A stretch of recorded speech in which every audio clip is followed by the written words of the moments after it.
Hi friends, this is Nivita. In the video 12th standard physics page number 56 unit 1 electrostatics lesson la irukra energy stored in the capacitor அப்படிங்கற topic தான் பார்க்க போறோம். பேசிக்கா capacitor அப்படினா என்ன அர்த்தம்னா energy store பண்ற டிவைஸ் தான் நம்ம வந்து கெபாசிட்டர் அப்படினு சொல்லுவோம். ஸோ இப்போ வந்து உங்களுக்கு இங்க பார்க்குறீங்கல்ல இது எல்லாமே வந்து வேரியஸ் டைப்ஸ் ஆஃப் கெபாசிட்டர்ஸ் தான். ஓகேவா?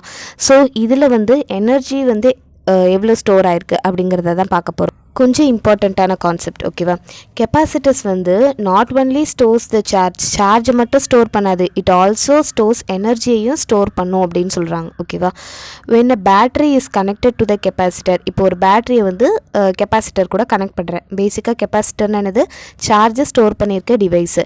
Electrons of total charge minus Q are transferred from one plate to the another. எனக்கு என்ன ஆகும் அப்படின்னு பார்த்தீங்கன்னா, அந்த சார்ஜ் இருக்கு இல்லையா, டோட்டல் சார்ஜ் மைனஸ் கியூ அப்படிங்கிற சார்ஜ் வந்து ஒரு பிளேட்லேருந்து இன்னொரு பிளேட்டுக்கு போகும் அப்படின்னு சொல்கிறாங்க. பேசிக்காக கெப்பாசிட்டர் அப்படின்னு சொல்லும்போது எனக்கு 2 பிளேட்ஸ் இருக்கும். ஓகேவா? ஸோ அப்போ வந்து ஒரு பிளேட்லேருந்து இன்னொரு பிளேட்டுக்கு வந்து டோட்டல் எலக்ட்ரான்ஸ் வந்து போகும்னு சொல்கிறாங்க. Two transfers charge. ஸோ இந்த பிளேட்லேருந்து இந்த பிளேட்டுக்கு கொண்டு போகணும் அப்படின்னா work is done by the battery. அப்போ வந்து இது கூட கனெக்ட் பண்ணியிருக்க அந்த பேட்ரி தான் என்ன பண்ணும்? ஒர்க் பண்ணணும். ஒர்க் பண்ணால் தான் இங்கேருந்து சார்ஜை அந்த சைடு கொண்டு போக முடியும். This work done is stored as electrostatic potential energy இந்த கெப்பாசிட்டர். ஸோ இப்போ வந்து ஒர்க் பண்ணுறதுக்கு சம் எனர்ஜி தேவையில்ல, அதை வந்து ஸ்டோர் பண்ணி வச்சுருக்கோம் capacitor. This work done is stored as, இந்த ஒர்க் டன் என்ன பண்ணும்?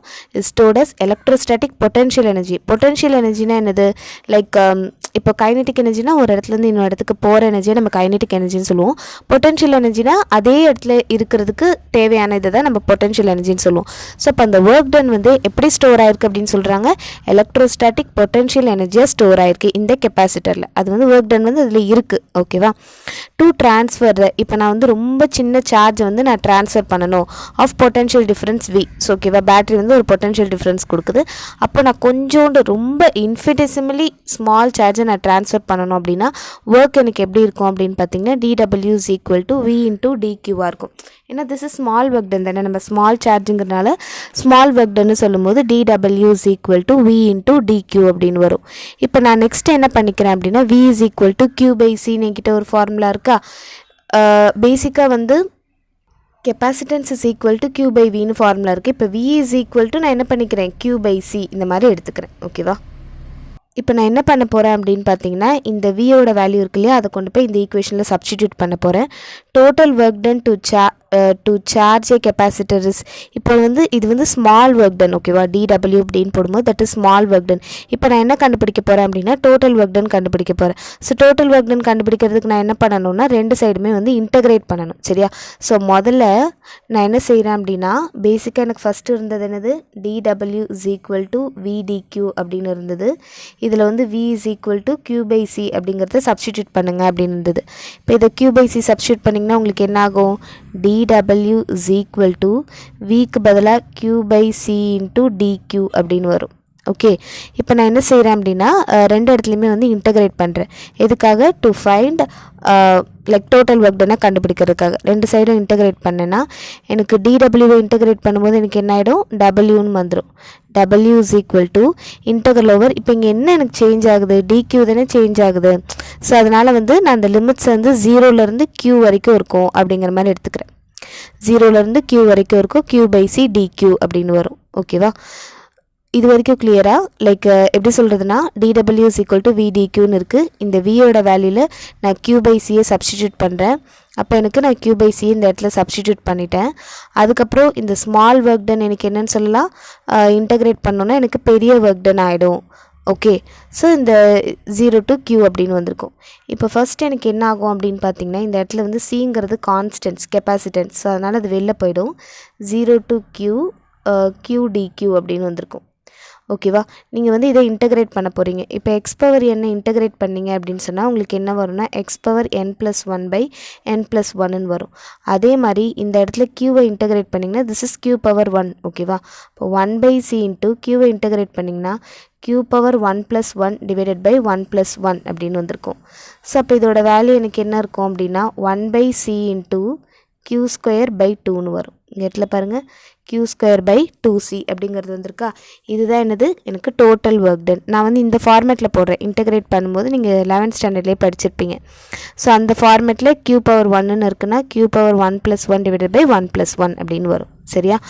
Next this work done is stored as. இப்போ இந்த ஒர்க் டன் தான் எனக்கு என்ன இருக்குது, பொட்டென்ஷியல் எனர்ஜியாக ஸ்டோர் எனக்கு வந்து ஸ்டோர் ஆகிருக்கு.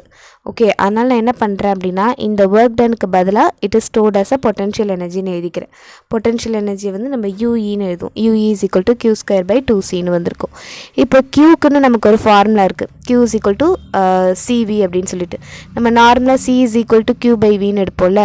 அப்போ இந்த v இந்த சைடு போயிடுச்சுன்னா CV is equal to q அப்படின்னு வந்திருக்கும்.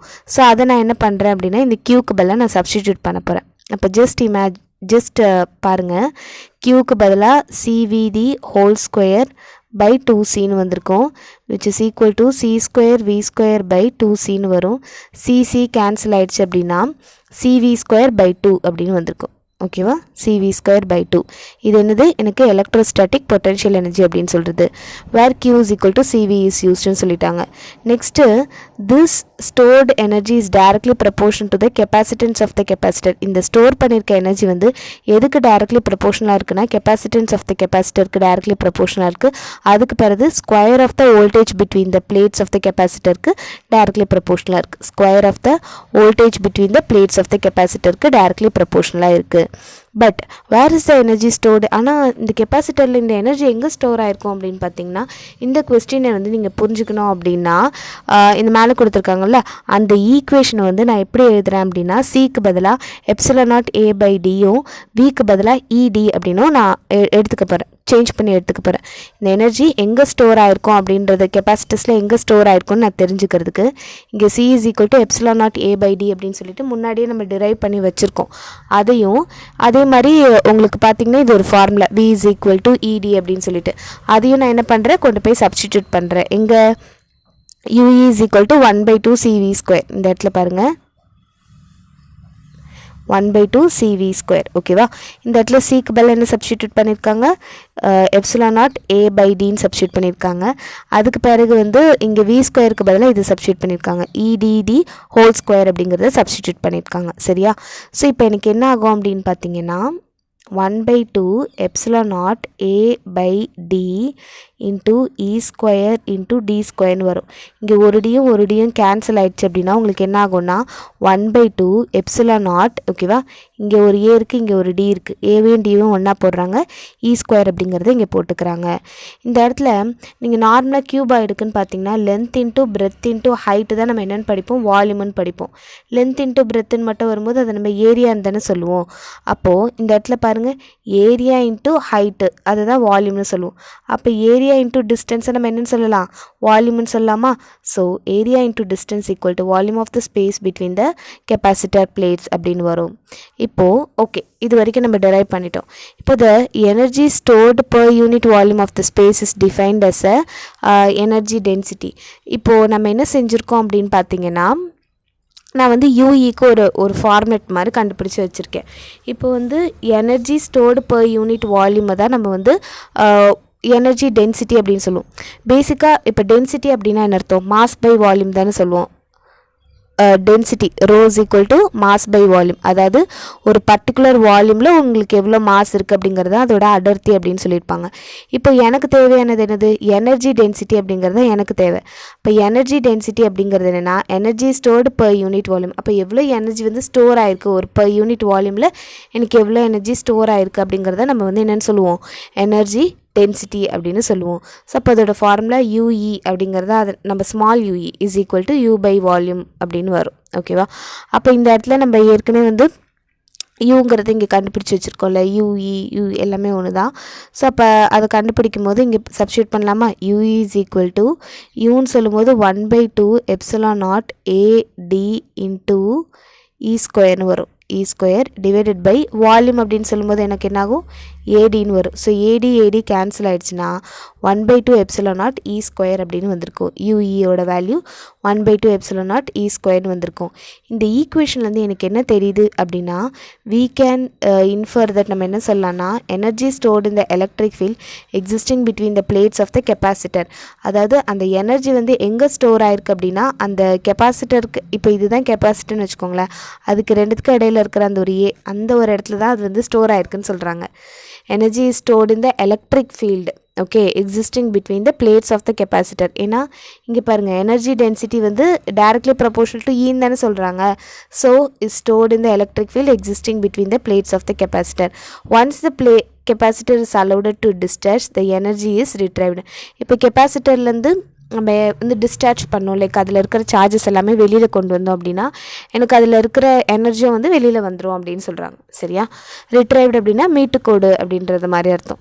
It is important to note that energy density depends only on the electric field, not on the size of the plate of the capacitor. இந்த இடத்துல பாருங்கள், UE வந்து directly proportional to E square, that is electric ஃபீல்டை depend பண்ணி தான் இருக்கே தவிர அது வந்து எதை டிபெண்ட் பண்ணி இல்லை, நம்ம எவ்வளோ பெரிய பிளேட்டை யூஸ் பண்ணுறோம் அப்படிங்கிறது எல்லாமே டிபெண்ட் பண்ணியே இல்லை. Okay, in fact expression 1.89 is true for the electric field due to any type charge configuration. அதாவது நீங்கள் எந்த டைப்பில் வேணால் ஏரியாவை எடுத்துக்கலாம், இவ்வளோ சின்ன ஏரியாவை கூட எடுத்துக்கலாம், அல்லது நீங்கள் எவ்வளோ பெரிய ஏரியா வேணால் எடுத்துக்கலாம். பட் அந்த எனர்ஜி டென்சிட்டி அப்படிங்கிறது அந்த ஏரியாவை டிபெண்ட் பண்ணி இல்லை, உங்களுக்கு வந்து அந்த எலக்ட்ரிக் ஃபீல்டை டிபெண்ட் பண்ணி தான் இருக்குது அப்படின்னு சொல்ல வராங்க. ஓகேவா?